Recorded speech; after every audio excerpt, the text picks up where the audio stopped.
Hi, everyone. Welcome to Notes to My Legal Self. Today, we have an exciting conversation for two reasons. One, we're going to talk about contracts. And everyone knows I love contracts. That's not a secret. If you think it's a secret, go to my LinkedIn page. You'll see that it's no secret at all. I love contracts. And two, I'm very passionate about the journeys we make as in-house lawyers and the things we can do before, during, and after being the in-house lawyers. And our guest today had made an unlikely journey from big law to in-house and back to big law.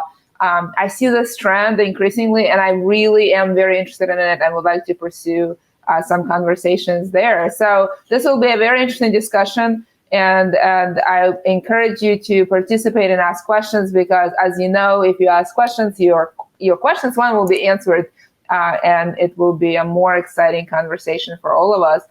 So without further ado, Chris, welcome to Notes to My Legal Self, and please introduce yourself.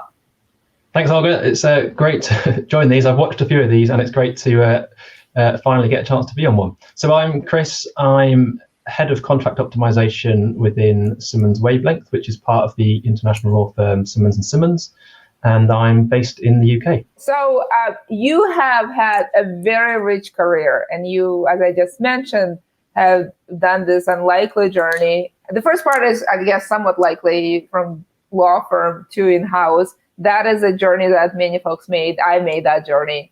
But you also returned.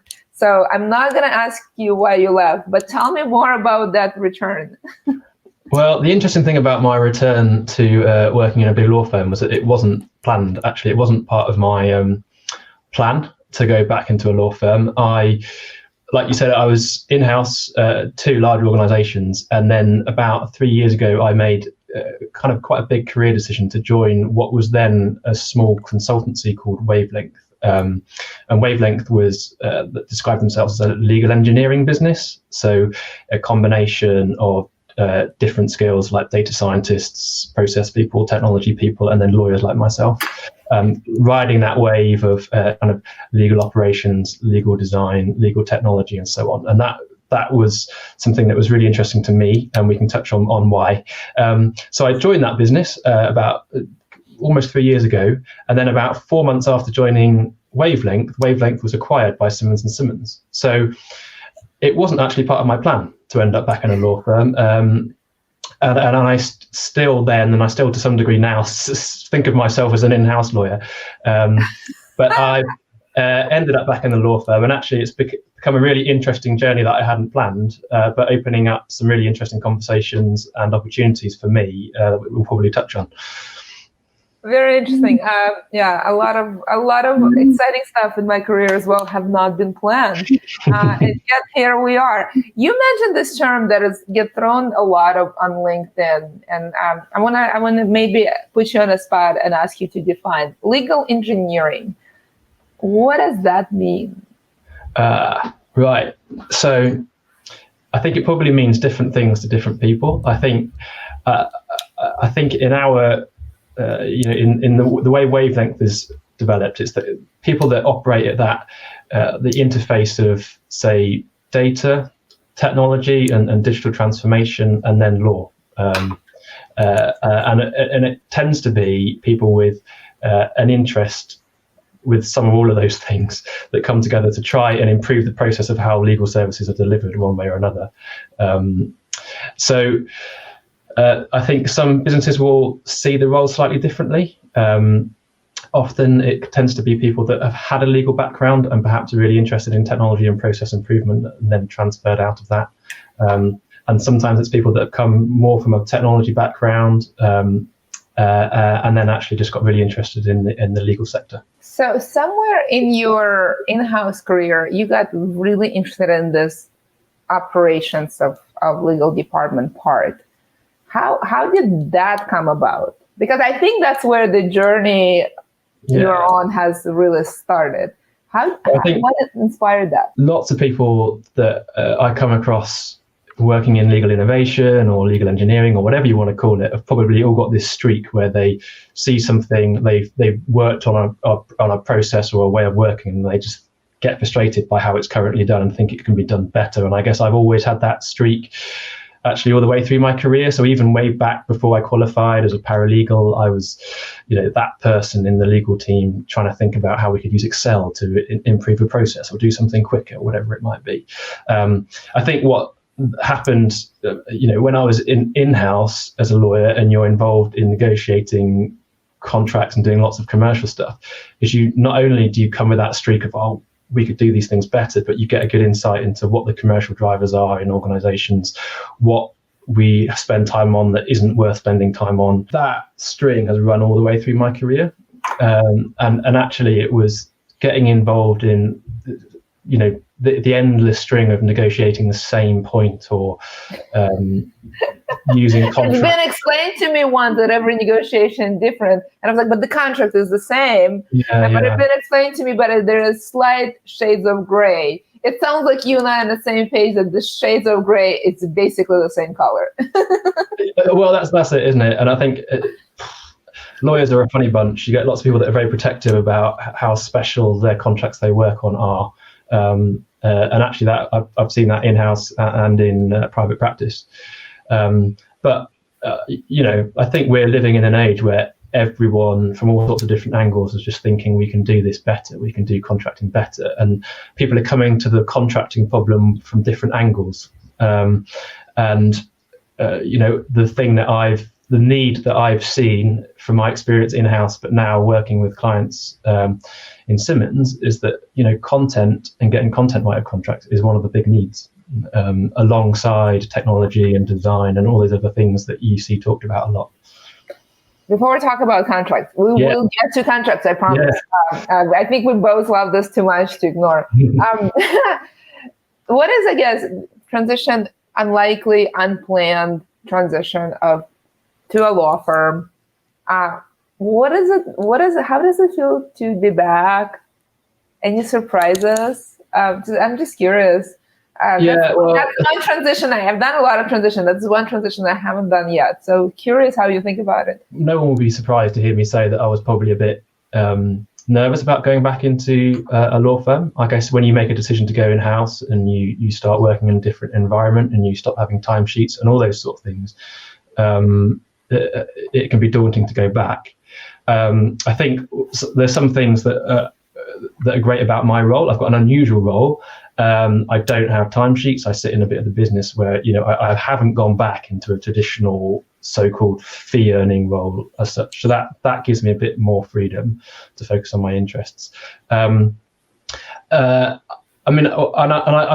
I'm not just saying this. What's been great about Simmons is that they have a reputation for being a nice firm, and it's been really borne out for me. I haven't come across a partner or a lawyer that I've dealt with that hasn't been genuinely friendly, a good person to work with, and that I have to say has been really nice and has made the transition much better. Isn't it amazing? Isn't it amazing how different cultures? So people you work with and for make a big difference in our lives. They really make us excited to get up in the morning and show up. Very interesting. You touched on a couple of things. One is that law firms seem to be, and I'm cautious about saying that, rethinking two things. One, what it means to work at a law firm, and that seems to be evolving. And the other trend that they seem to be rethinking, which I've been talking to a lot of managing partners for years, they've conveyed that they have a recruiting problem. And I've explained to them the reason they have a recruiting problem is because they have a leaky bucket problem. They train personnel that leaves and that has no way of returning. I think if you don't only recruit from lateral partners or law schools, that may give you an ability to recruit and to think of different business models. And I think you sort of embody that. Do you think that law firms are going that direction of kind of changing, rethinking, how they practice law and how they recruit? I think it's probably a slow process, if I'm honest. I agree that there probably is going to be a trend of more people going from, say, an in-house environment back into law firms. and that probably happens in two areas. One is where you've got real sector knowledge in highly regulated sectors. Those types of lawyers, they can make an easier and really valuable transition back into external law firms. It's one of those things that there's probably lots of individual examples of people doing things that haven't traditionally been the norm, like me. Whether or not that's a concerted plan that law firms are trying to target at the moment, it probably isn't. But together they're adding up to something trend. And I think the impact of the pandemic in terms of remote working and where people live is going to have a really big impact. I'm someone who doesn't live. I don't live in London, and I don't live near one of the offices in Simmons. So, and the impact of that has become much less of an issue over the course of the pandemic. And I think you'll see more people wanting to work where they want to work, the hours they want to work, and how that fits into the city law firm model. Yeah, it's one person is exception, a few people is a trend. Yeah. A few more is the culture shift. So I think that's how it works. So it seems like I see quite a lot of shifts and trends. So I think we will get there. But let's talk about contracts, because contracts are definitely interesting. You mentioned a couple of things. You mentioned legal engineering, you mentioned legal innovation, you mentioned legal design. But I know the one thing you care very deeply is content. And content is this word that is kind of used in many fields, from marketing to whatever, and means all kinds of things. Before we kind of, I want to zero in on why it's important, and, let's actually talk about what it is. When you say content in a context of contracts, what does that mean? So to me, I think content is, at its most basic, it's the words on the page. So if we think about contracts as ultimately being written documents of some form, whether it's online terms and conditions, but especially in business to business contacts, it's still like a written document.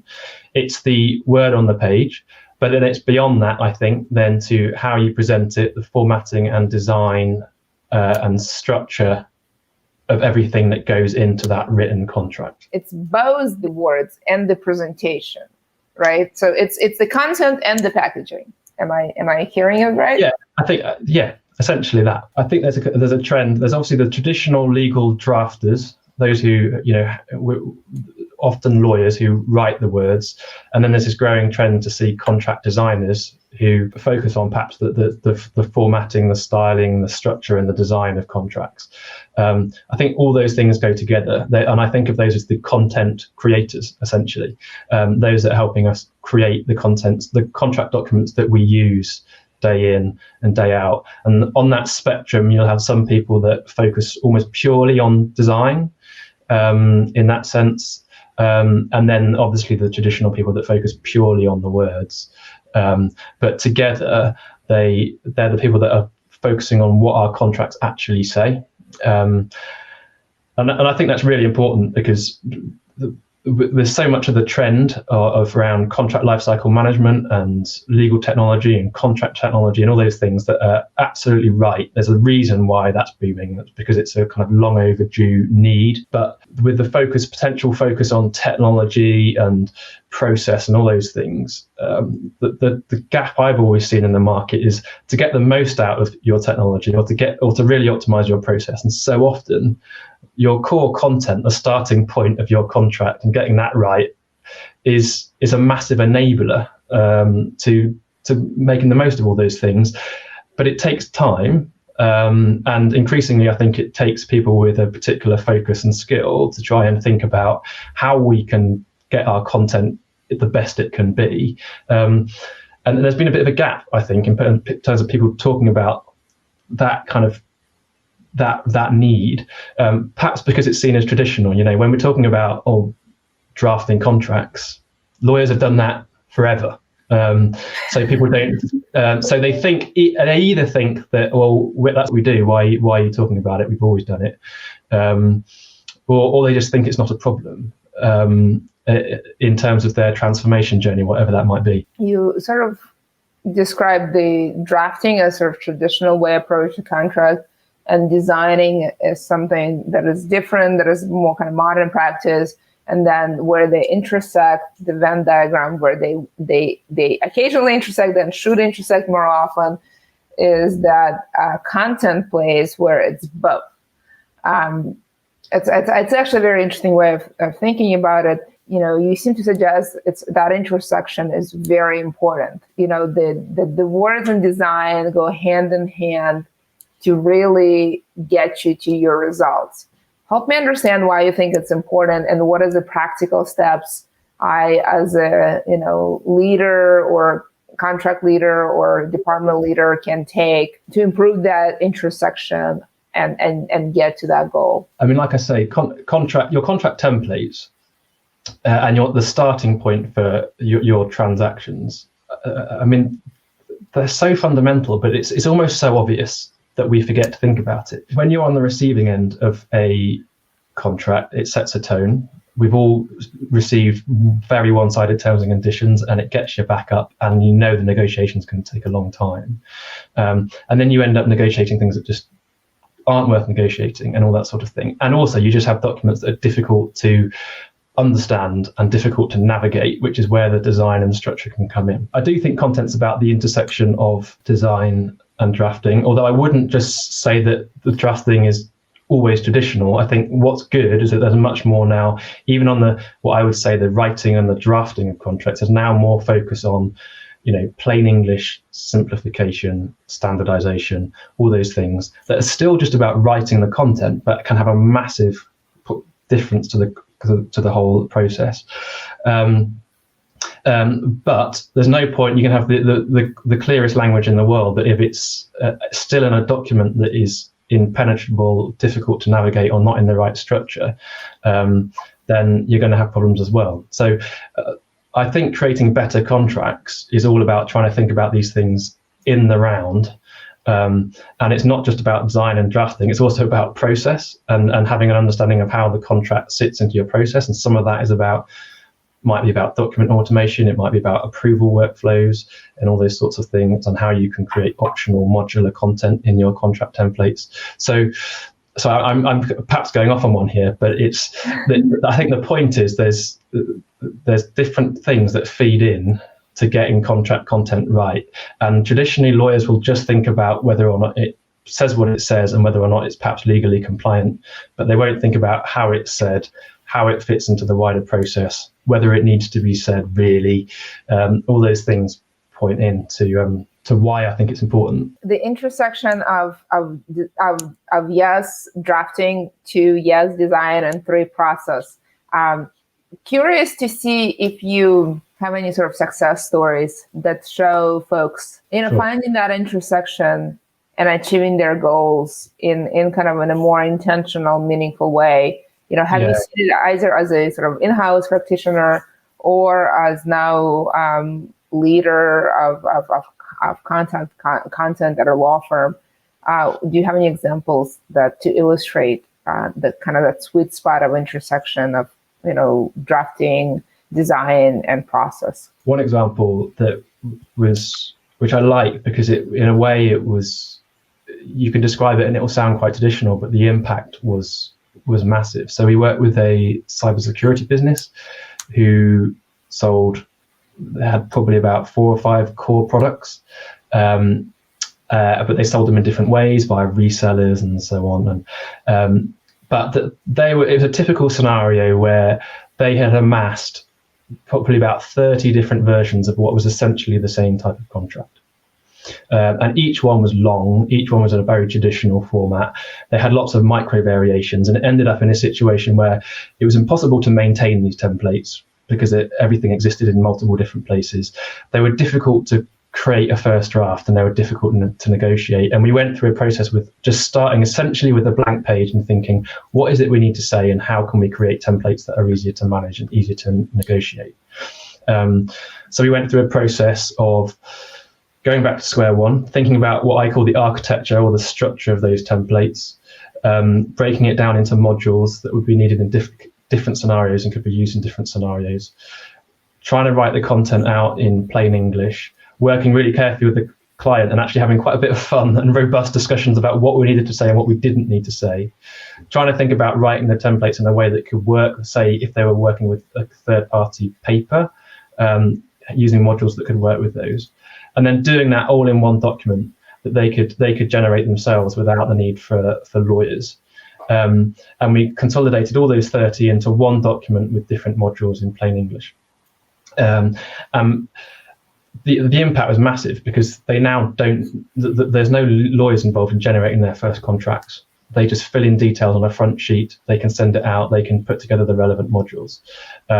So their legal spend is all but reduced, all but disappeared for that particular activity. And the feedback is that these contracts are hardly being negotiated apart from just around the edges on the commercials, because we've tried to target terms that can be accepted by counterparties. And some of that, you might hear that and say, well, that's just writing contracts. We've always written contracts. But the process we went through to think really carefully about the structure, how we could make them modular to meet their different sales channels and their different products, to think about balance and how we could make the terms land well with their customers, and then to structure it in a way that is easy for their licensing managers to use has been transformational. How long did the process take? Well, that's an interesting one because the reality is it ended up taking probably 6 to 9 months. Now we had some versions of it that were ready to go sooner than that, but it was quite an involved process in the end because my experience of trying to build up templates from the bottom up is it ends up unearthing, in this sort of scenario, when you're writing standard terms and conditions, you've got a lot of issues to cover when you're starting from the bottom up and you're trying to challenge your old assumptions. So by the time you're thinking about, okay, well, something as simple as what do we want our payment terms to be, or what can we get sign off in terms of what our liability positions and indemnity positions should be, and all that sort of stuff. And by the time that's got to go to approvals internally to perhaps the finance team, the senior team, the operational team, thinking about those things, the reality is that these processes can take longer than people anticipate. But what I would say is that it's often very worth doing, and actually reflecting on what you're saying in your contracts and the processes, your internal processes, and challenging some of those assumptions and things on the journey is often just as valuable as the output. The process of learning is a thing. Yeah. Well, the thing is, ultimately, the trouble is with contracts is that everyone has opinions about contracts, right? So when you start unearthing and picking apart your standard templates, you'll get lots of people that are quite possessive about that bit of language, or quite opinionated about whether or not we really need that or stuff. And when you're doing this sort of work in large organizations, the reality is that you are often opening a can of worms. But that's not a reason not to do it. It is a reason to do it. But to do it well, I would just caution against, you do often find people that will say, can you just give us a new template? And then they want it to be short, plain English, modular, designed, all those sorts of things. But they're used to perhaps going to a law firm and saying, oh, you've probably got a precedent for this, just tweak it and send it over. But I think in the new world of contract lifecycle management being something where it's embedded into your process, it reflects your approval and governance processes. It's hopefully, or it might be being built into automation platform and things. That old world of just tweaking something and sending it out doesn't really work anymore. And that's the value of, I think, being able to think in the round about how we optimize our contracts for all these things. Having gone through 6-9 months of this important learning, tweaking process, what have been the outcomes that made it worthwhile? Yeah, so it's notoriously difficult often to provide hard data on the impact of these things, probably because, well, in lots of businesses, they don't have the data to start with. So making a comparison is hard. Although in that example, I know, for instance, that they used to use a team of external lawyers to update, generate contracts and write their first contracts and then negotiate them. They now no longer do that, and they will only go to external lawyers on the rare occasion that something comes up. So that kind of bucket of their legal spend is essentially just evaporated. And then the anecdotal data about negotiation is that there's very little negotiation now, so their speed to contract is down. So whilst it's hard for me to give you hard data on that, it's a massive difference. And then you think about, it used to be the case that there would be requests, something would come up in a negotiation and change would need to be made. And it was like, oh, can we make that change to our templates? But they had 30 different templates, and they'd all ended up into micro variations. So even just maintaining these things was difficult, knowing what was in any particular contract. Now, almost exclusively, every point is only made once in their standard core set of templates. So if you want to change something, or you want to do a quarterly or annual review of your terms and conditions, it only needs to be done in one place, and you've got version control and all those things. So ultimately, it enables self-service. One of the interesting things about that business is it's a relatively small business, so it's a bit different to operating with a global bank. But in some ways, that's why the power of it was even more pronounced, because they cut out their legal spend and they can self-manage it now. So you said you had another example. I'm just curious to hear about it as well, because this example was so inspiring and interesting. Do you have any other examples that you could share? Yeah, well, I've been working on one recently, and this is kind of just about to go. It's just being launched, so really, it's landed really well. It'll be interesting to see what the kind of the slightly more metric-driven output of it will be. But this is quite different because it's working with a massive global organisation, and their team. They entered into quite a lot of commercial partnerships, which, because their partnerships tend to be quite mutual. But the lawyers that did that team were working with an old traditional style template that was probably something like, 75 pages long, very traditional format. And for those that work with those sorts of agreements, it had the traditional format of a front end and then different schedules in the back. And what they really wanted to do was rethink how that template looked. And I guess there's a few reasons, but two primary drivers. One is so that they could facilitate more self-service internally, so the lawyers didn't have to get involved. Because what they found was, because they had a traditional style of agreement, whenever they needed to create a new one, in reality, all the things that needed to get put into the contract at the start were just commercial details that would get, the pricing, the exit obligations, who was going to do what around governance meetings and so on. All that would needed to get put in the schedules, and they were relying on lawyers to do that because of the format. And what they wanted to do was rethink that and put all these kind of commercial details up front in a way that the commercial people that set up and negotiated these partnerships could input those details themselves and almost cut out the lawyers as much as possible for those initial stages and negotiate themselves. And then beyond the structure, they also just wanted to review for balance, and they wanted to review for plain English. And it was a really interesting process, because we took a traditional style agreement and we just turned it on its head. Now, it's quite common these days to have a contract front sheet where you put in a few details like parties and price and start date. But this went beyond that, because we were taking all those details in what is quite a long form agreement that you traditionally have in all the schedules at the back, and taking those and putting them into what we called a partnership plan at the front, and trying to structure that in a way that, with guidance notes throughout, so that the commercial partnerships team could fill in those details in a way that was more intuitive for them, so that when it got to the lawyers, it was almost done. And then we did a few other things, which was to structure all the terms and conditions. And rather than talking about the front end of the contract and the schedules, which is what lots of lawyers will be used to seeing, we actually just looked at what the different topics that were covered in the terms and conditions as a whole, and broke them down into what we called parts. So you'd have a part that would deal with data protection, and a part that would deal with intellectual property and marketing and so on. And that sort of thing on its face just sounds, well, what's interesting about that?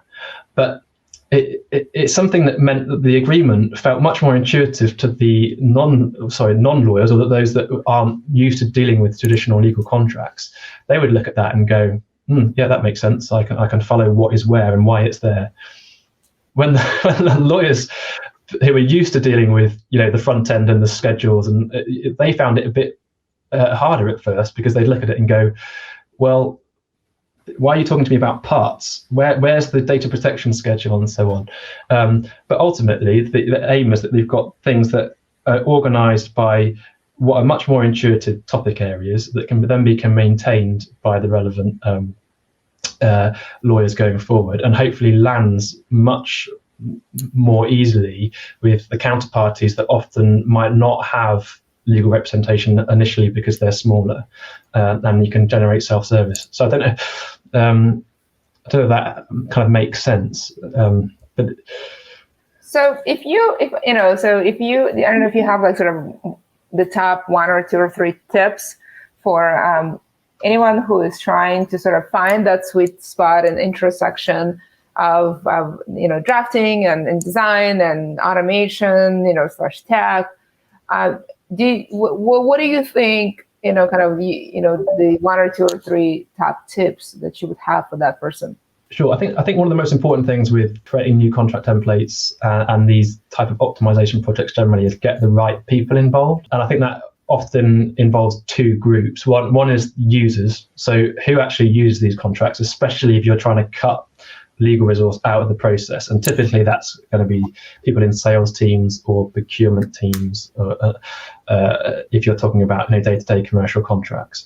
Trying to get them involved, because they will often tell you what their biggest pain points are, and you'll get more useful information about what's going on the ground. So involve users, but also quickly decide and identify who your decision makers are, because as I mentioned earlier, one of the difficulties with creating new contracts is that it can unearth loads of decisions that need to be made. And if you end up having to go to lots of people for sign off and approvals, it can just drag the process into the mud. So try and create a small core group of decision makers who are empowered to make decisions for you during the process.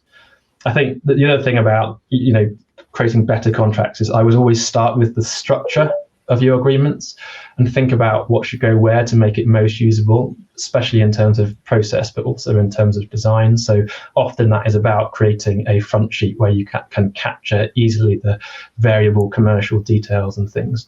It makes it easier to generate and also easier to use the data later. So think about structure. And I think in terms of creating, plain English, simpler contracts, I would always just encourage people to take a step back and think about what it is that you actually want to say by each point, because I think the traditional way of drafting and creating contracts is to take an old example or something I've worked on before and tweak it and adapt it, and not challenge yourself and others as to why does this need to be here and what is the point I'm actually trying to make. I often find when I find it hard to write something in plain English or adapt some existing language to something that's simpler, is often because it's muddling ideas. And there's a lack of clarity as to what point we're actually trying to make in this contract. So I think, and it's something that I kind of joke about with the lawyers I work in Simmons, take a step back. What is it you're trying to say, and do you need to say it? And if you do need to say it, then think about how you can say it better. Very good. So I love that user centricity and then limiting the input. I think that's definitely the key, because at some point you actually need to get to results. Chris, we are coming to the end, and I think what would be really helpful, you're a wealth of information, and I love the insights you shared, and I love the insight of focusing on the structure first before you kind of and the goal before you go into sort of wording. Maybe if you can leave us with a couple of trends, because this landscape is changing very quickly. And you're kind of on the forefront of it, especially on the content side. What is a couple of trends that we should all keep an eye on as we go through our contracts adventure as a profession? Sure. I think the importance of content and actually just kind of knowledge management is a trend. I think we've seen, I mean, however many years, the size of in-house legal teams has grown. And they're almost, in large organizations, you've almost got, law firms within an organization, but what they haven't necessarily had or focused on is that kind of knowledge lawyer role, or people who are focused on particularly maintaining the resources that are available to their lawyers and the contract templates that they use. But we're starting to see that recognized as an issue. And some of that is being driven, I think, by the focus on how can we use contract technology and legal technology and so on. People are realizing that actually to get the most out of those things, they actually need to take a step back and think about how we can create better content. So I think that role and that need of actually our core content, contract content is really important, is going to be a trend. And then what that's going to lead to, and what we're already starting to see, is then going, well, how can we resource this? So almost a need for organizations to see as a value, kind of knowledge management as a service, I think will be an emerging trend. And a trend that I hope that we'll see, and we're starting to see green shoots, is more standardization of contract language. I think that's hard. I think we're seeing some really exciting things happening now with the One NDA project and things. But the ultimate dream would be for much better standardization across more industries than we've seen it. Yeah, I think we're definitely in the beginning of that standardization journey. Content as a service is a very interesting. I definitely see some of that is going on as well. Chris, thank you so much for joining us and sharing the wealth of knowledge. If folks want to get in touch with you, LinkedIn is a place to connect with you. Anywhere else? LinkedIn. Well, you can get in touch with me on Simmons. So I'm Chris.Simkins at simmons-simmons.com. I'm also on Twitter, although it tends to be a bit more of a personal feed, at hum_drums. So feel free to connect with me there. So thank you so much for joining. I thoroughly enjoyed our conversation. And thank you very much, listeners and the viewers, for joining and participating, asking questions, and enjoying this dialogue. As you know, this LinkedIn Live serves the needs and of in-house lawyers. And if you have any suggestions of folks who may transition, especially in embracing the digital transformation journey, definitely give me a suggestion. Chris came as a suggestion, and along with everyone else who joined me on the show, it's okay to nominate yourself. It's definitely okay to nominate others. I'm very responsive on LinkedIn, including direct messaging and in my posts. So if you have any suggestions, definitely let me know. Again, thank you so much for joining, and I see you soon, and we'll continue our conversations next time. Thanks, everyone. Bye.